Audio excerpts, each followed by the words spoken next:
सभी साथियों को नमस्कार। एजुकेशन स्पेशल यूट्यूब चैनल के माध्यम से आप सभी मित्रों का बहुत बहुत स्वागत है। जैसा कि सभी साथी जानते हैं, एजुकेशन स्पेशल यूट्यूब चैनल एक ऐसा ऑनलाइन प्लेटफॉर्म है जिसके माध्यम से समय समय पर आपको शिक्षा विभाग से जुड़ी हुई महत्वपूर्ण जानकारी, साथ ही साथ विद्यार्थियों के लिए CCLE गतिविधि आधारित महत्वपूर्ण अपडेट आप तक पहुँचाने का प्रयास इस प्लेटफॉर्म के माध्यम से किया जाता है। आज फिर एक महत्वपूर्ण वीडियो हम आपके लिए लेकर आए हैं। पूरी जानकारी इस वीडियो के माध्यम से बताने का प्रयास करेंगे। इससे पहले यदि आप चैनल पर नए हैं और अभी तक आपने चैनल को सब्सक्राइब नहीं किया है तो प्लीज़ आप चैनल को सब्सक्राइब कर लें और बेल आइकन को प्रेस कर लें ताकि इसी प्रकार के वीडियो के नोटिफिकेशन आपको मिलते रहेंगे। आइए जान लेते हैं क्या है पूरी अपडेट। आज हम जानेंगे कि CCLE के अंतर्गत स्कूली पाठ्यचर्या के चार सुपरिचित क्षेत्र जिसमें भाषा, गणित, विज्ञान और सामाजिक विज्ञान में महत्वपूर्ण परिवर्तनों का सुझाव दिया गया है। इस दृष्टि से शिक्षा आज की और भविष्य की ज़रूरतों के लिए ज़्यादा प्रासंगिक बन सके और बच्चों को उस दबाव से मुक्त किया जा सके जो वो आज झेल रहे हैं। पहला बिंदु, राष्ट्रीय शिक्षा नीति का दस्तावेज इस बात की सिफारिश करता है कि विषयों के बीच की दीवारें नीची कर दी जाए ताकि बच्चों को ज्ञान का समग्र आनंद मिल सके और किसी चीज़ को समझने के लिए मिलने वाली खुशी हासिल हो सके। इसके साथ यह भी सुझाया गया है कि पाठ्यपुस्तक और दूसरी सामग्री की बहुलता हो जिनमें स्थानीय ज्ञान और पारंपरिक कौशल शामिल हो सकते हैं। बच्चों के घर और सामुदायिक परिवेश से जीवंत संबंध बनाने वाले स्फूर्तिदायक स्कूली माहौल को सुनिश्चित किया जा सके। भाषा में त्रिभाषा फार्मूले को लागू करने के लिए फिर से प्रयास का सुझाव दिया गया है जिसमें आदिवासी भाषाओं सहित बच्चों की मातृभाषाओं को शिक्षा के माध्यम के रूप में स्वीकृति देने पर जोर है। प्रत्येक बच्चे में बहुभाषिक प्रवीणता विकसित करने के लिए भारतीय समाज के बहुभाषिक चरित्र को एक संसाधन के रूप में देखना चाहिए जिसमें अंग्रेजी में प्रवीणता भी शामिल है। यह तभी मुमकिन है जब भाषा का पुख्ता शिक्षा शास्त्र मातृभाषा के उपयोग पर आधारित हो। पढ़ना, लिखना, बोलना और सुनना ये क्रियाएं पाठ्यचर्या के सभी क्षेत्रों में बच्चों की प्रगति में भूमिका निभाती हैं और इन्हें पाठ्यचर्या की योजना का आधार होना चाहिए। आरंभिक कक्षाओं के पूरे दौर में पढ़ने पर जोर देना जरूरी है जिससे हर बच्चे को स्कूली शिक्षा का ठोस आधार मिल सके। यह ज्ञान और रचनात्मकता के नए रूपों को भी प्रेरणा भी देता है। वरिष्ठ कक्षाओं में स्कूल के बाहर के संसाधनों को औपचारिक मान्यता देने की सिफारिश है ताकि उन बच्चों को लाभ पहुंच सकें जो आजीविका से सीधे जुड़ी हुई शिक्षा का चुनाव करते हैं।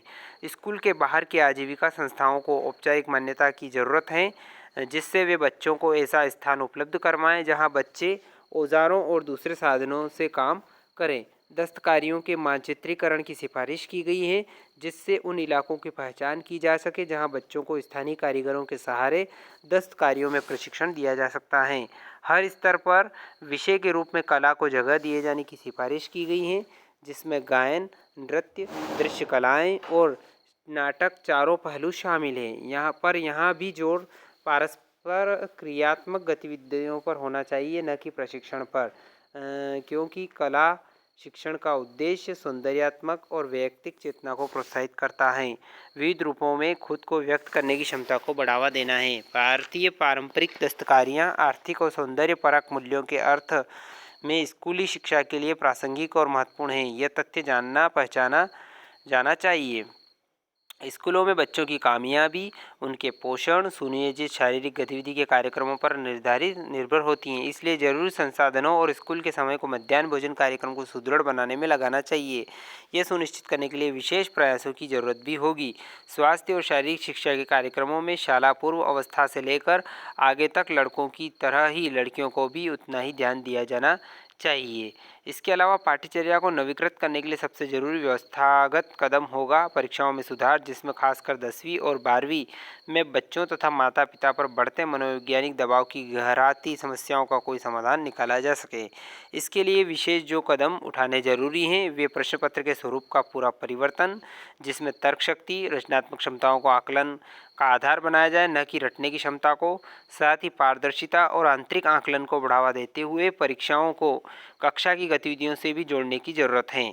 आज प्रचलित पास और फेल की सामान्यीकृत श्रेणियों की कमी को दूर करने के लिए जरूरी होगा कि ऐसी युक्तियां खोजी जाए जो बच्चों को अलग अलग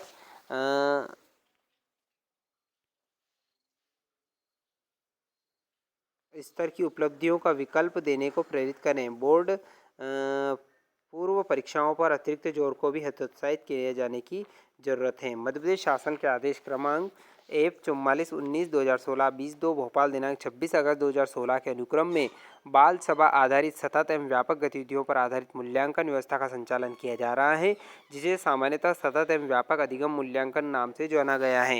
राष्ट्रीय शिक्षा नीति की रूपरेखा में इस बात की सिफारिश की गई है। पाठ्यचर्या को नवीनीकृत करने के लिए प्रचलित परीक्षा प्रणाली, जो अधिकांशतः रटने के आधार पर है, उसमें परिवर्तन कर उसे तर्कशक्ति और रचनात्मक क्षमताओं के आधार पर क्रियान्वित किया जाए। सीबीएसई पाठ्यक्रम के स्कूलों तथा मध्य प्रदेश की कक्षा पहली से 8वीं के स्कूलों में सतत एवं व्यापक अधिगम तथा मूल्यांकन पद्धति पूर्व से लागू हैं। वर्ष 2016 में परीक्षा के दबाव के चलते बड़ी संख्या में विद्यार्थियों की आत्महत्याओं की संख्या को देखते हुए इस समस्या के निराकरण हेतु विधानसभा द्वारा गठित समिति की अनुशंसाओं में कक्षा 9वीं से 12वीं तक बाल सभा आधारित सतत एवं व्यापक अधिगम मूल्यांकन गतिविधियों के संचालन तथा उसके लिए 20% अंक दिए जाने का निर्णय राज्य सरकार द्वारा लिया गया है। तो साथियों, ये थी एक बहुत ही बड़ी अपडेट जो मैंने यहाँ आपको बताने का प्रयास किया है। आशा करता हूँ कि पूरी अपडेट अच्छी लगी होगी। वीडियो पसंद आए तो लाइक करें, शेयर करें, कमेंट करें। एक बार निवेदन है, चैनल को सब्सक्राइब कर लें। धन्यवाद। जय हिंद, जय भारत।